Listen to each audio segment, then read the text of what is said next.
Long road trips are another ritual in the life of an elite hockey player. On his way to Prince George, Hibiki gets a taste of just how big our country really is.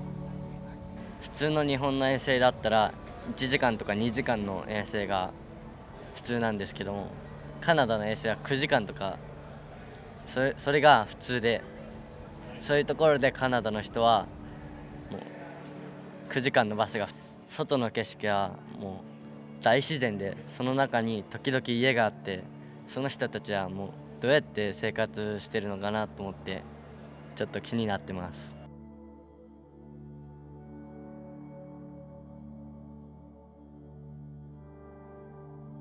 It's a heart and soul town.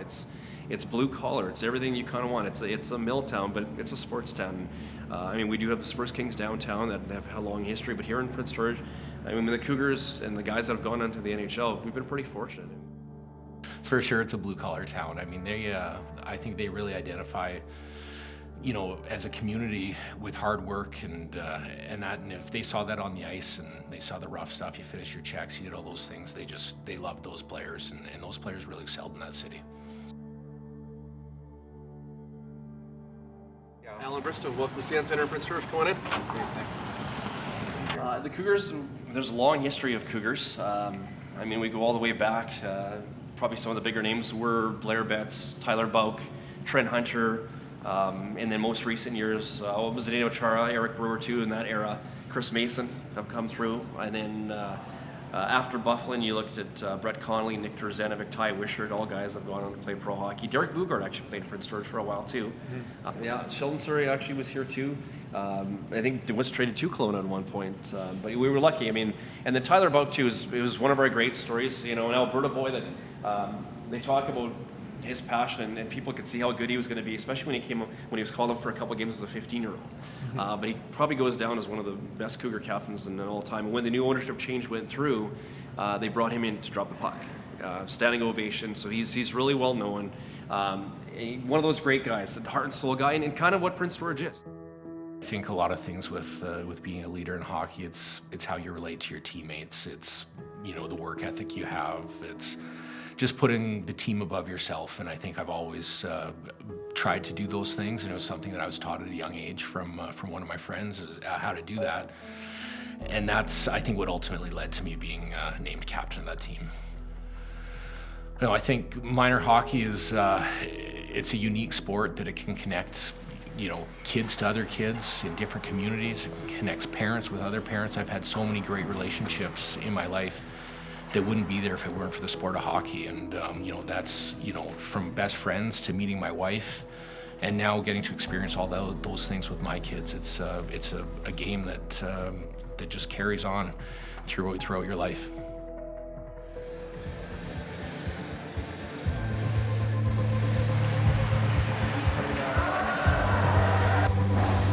Prince George のチームは体がすごいでかいのにスピードもすごくいっぱいあって、2つとももう 100% で。Shortly before the bus left for PG, head coach Greg Fleming was hospitalized with pneumonia, leaving assistants Cortland and Anthony to take the reins. You want to keep the guys going upbeat and believe in themselves. If you have no confidence, you're not going to play well out there. So you got to explain to what they're doing wrong and correct it as quickly as you can, so when they get out there next shift, they have another positive one. 今回の遠征でリードしてた時もあって、チームの初勝利が見えた時があって、その時はもうワクワクしてました。19番は体とスピードと、あとパックハンドリングもすごいし、シュートの正確さもすごかったので。Well, Jacob Gendron, he last year came out and he was a very dynamic, strong skater, and you know, looks like a lot of PK Subban in the guy. You know, he's that kind of guy, right? Good development curve on this kid. He's going to be good. You know, we could second to third round. I believe someone will look at him, but I know some GMs in the Western League, and they're pretty finicky on exactly what they want as a player.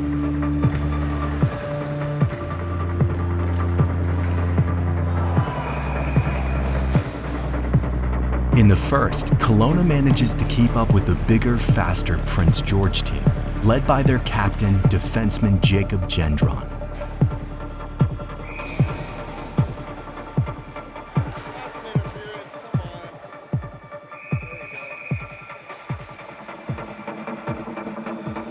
On the power play, Hibiki finds himself open on the back door and buries a puck to put his team up.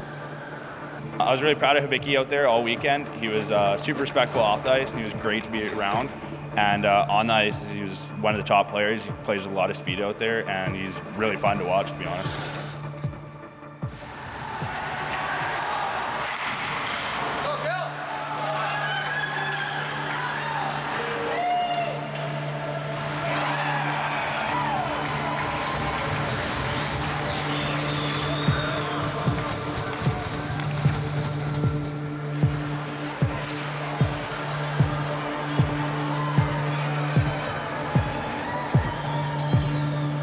Hibiki scores another late power play goal to bring his team within 2.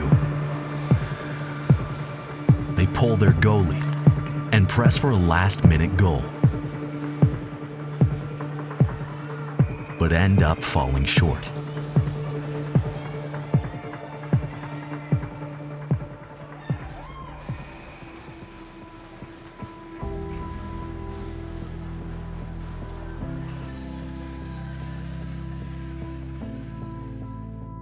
Well, I've definitely seen a good improvement of this year's from the beginning of the year playing against Kelowna.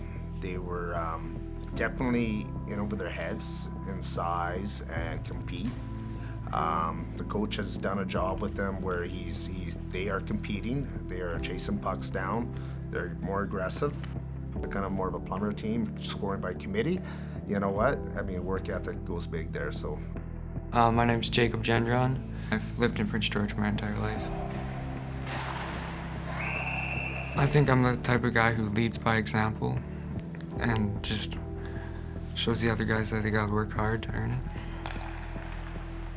Yeah, I definitely feel like PG's a tight community, and I feel like I have them behind me. I like the cold so you can build rinks outdoors. After playing with Jack Finley and a few other pursuit players in a spring tournament, Jacob Gendron was recruited by POE to play academy hockey, but decided to stay home in Prince George and play minor hockey instead. I personally don't really like them. Mm-hmm. And what don't you like about the academy hockey programs? Just all the money and having to move away. Mm-hmm. I like to be close to family and friends.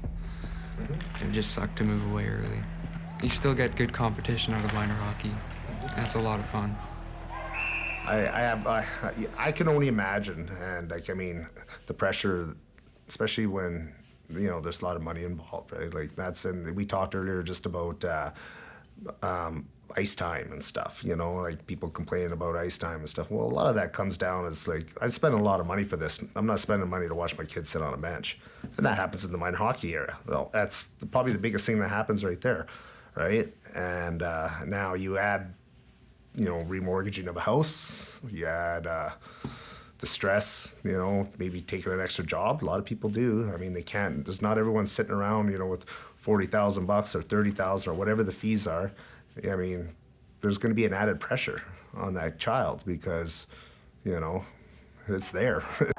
What happens if you're living in, I'm going to name a town, let's go Dawson Creek, right? And you know what? Dawson Creek is that your birth year, let's say 03s or 01s or something like, just go by birth year, they're a weak year. And you're like, well, if I stick my kid in this, he's a really good player, I want to send him to an academy. So now you're approaching all these academies, say, hey, my son's interested, you're a business, I got $40,000, I really want to do this. They watch him and they say, well, he's a bubble kid, or whatever. Let's get the 3 kids out of Kelowna. Let's get the one out of Penticton here. Let's get all these kids. Kamloops has a couple. We'll get them. And what's he gonna do? Well, they're gonna say, he said, well, I really wanted to play, and all that. Well, we might have room on the tier 2 team. And I understand it's a competitive league, but before it wasn't a league, but now it's a league. It's a full league, so they're all trying to battle each other. Yeah, it is difficult. Since I moved to Prince George and started coaching this level of hockey and, dealing with other coaches and they all say it and they're all frustrated and I mean, it's tough. I find it tough for Kelowna minor hockey is they spent the money in developing these players.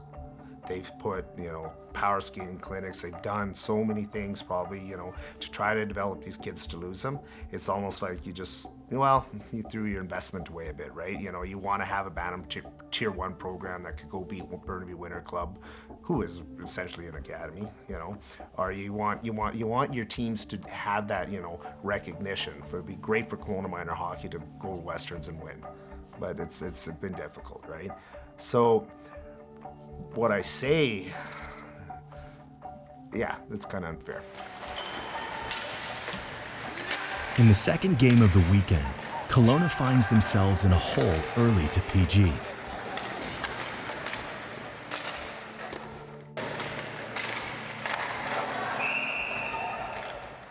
But after being taken down on a breakaway, Hibiki is awarded a penalty shot with a chance to get his team back in the game.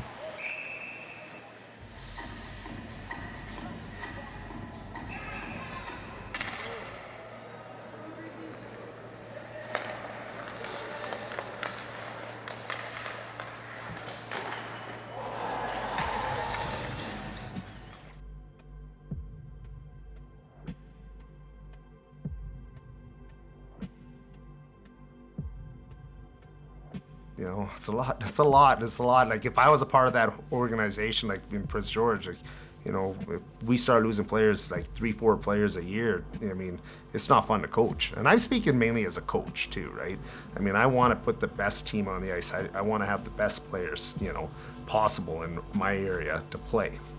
The Lower Mainland, they're the ones that are really getting it bad. Like Abbotsford minor hockey, Yale starts up. Abbotsford minor hockey was always a wicked program, and it's weak now in Bantam, and they're just keep building up these players and feeding it to go to Yale, and it's just like.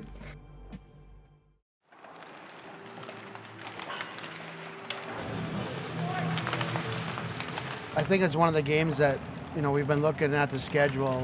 We know that Yale is real good competition. They're kind of a measuring stick for our guys to see where they're at. So, yeah, they play pretty well. They're a good structured team with some skill guys up front, and their D-men are good with a really good goalie. It used to be that you'd find lots of scouts in the stands of Tier 1 minor hockey games. But these days, you're more likely to find them watching academy teams competing in their new league, the CSSHL. I would have to say there was a dozen or more, maybe even all the teams were represented. So there could have been upwards of 20 guys there today. There's a lot of top-end talent out in these two teams right now. There's probably 8 forwards we're looking at on defense. We're looking at 5 players on defense and their goalies as well. Yale will probably have the same amount of kids. So they're watched a lot. They're watched from the beginning of the year to the end of the year. We have POE, Delta, Yale that are 3 of the top teams in Western Canada. I would not be surprised if each of those teams have between 10 and 15 players drafted. The first round picks are fairly easy to determine. There could be 6 or 7 first round draft picks playing here today.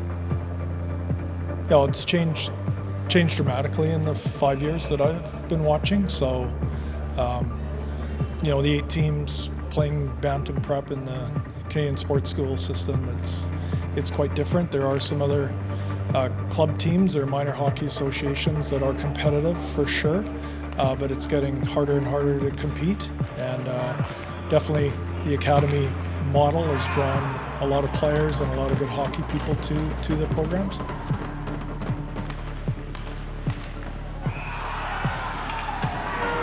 POE and Yale are deadlocked at 1, thanks to some stellar goaltending from the Yale Academy netminder. But the team has been dealt a devastating blow, losing captain Ben King to a broken wrist, an injury that may keep him out for the rest of the season. Anybody watch Babcock the other day? What did he write up? What did he put on his wall in his room? Nobody knows? Nobody watches TV? Watch your iPads? Play fast, right? Play fast. Play with speed, and that's what we got over this team. So let's get our feet going here, get down the wall, put pucks on net, grease this one out. 20 minutes, right? We need to win the 20 minutes because we need these points if you want to get to first place. Fair enough? All right, let's get it done here. Yeah, Jeff's a standout kid. I mean, we talked about what we're looking for, and he also brings it in a big package that's probably going to, be able to play over 6'3", and where you're looking on the ice with POE and some of their top scorers or smaller players, perhaps early mature. Everything's in sync right now in terms of their motor skills. Jack's a little bit more of a long-term look. You have to look at him as what will he smooth out and add to his game over the next couple of years, and it's as bright as anyone in the draft. So I think he'll be top round of picks, and he just continues to get better in kind of a understated way, but there's lots of quality there.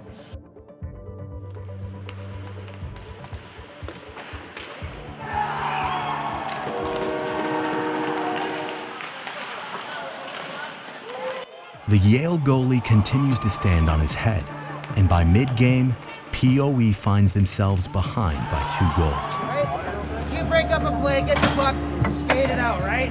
Don't just leave it. Down 3-1, Luke Prokop scores from the point to get his team within a goal.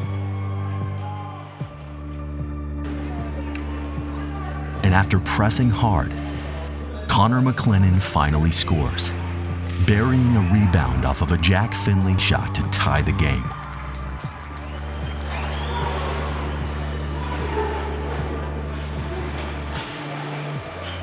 Then, after a turnover thanks to some physical play from Jake Neighbors, McLennan scores again to give his team the victory.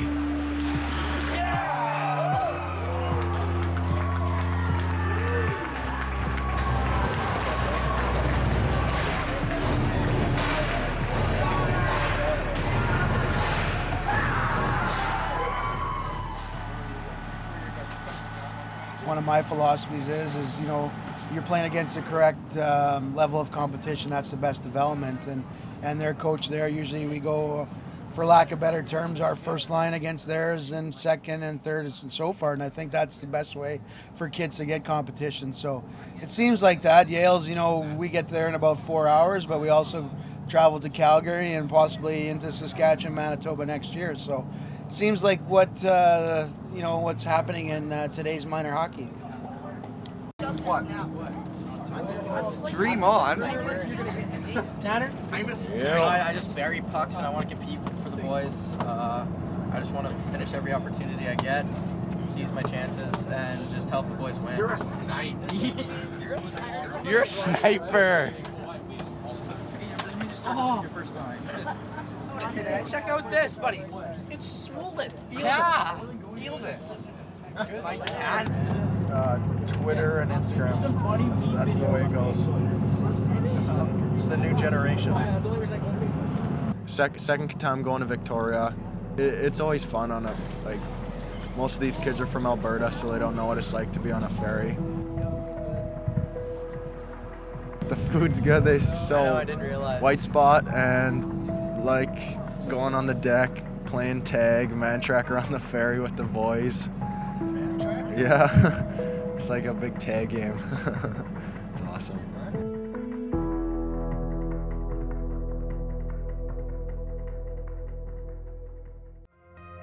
On the next episode of Our Game, after a quick trip to the island to face Shawnigan Lake, Jack and his team head home for a date against Delta with first place on the line.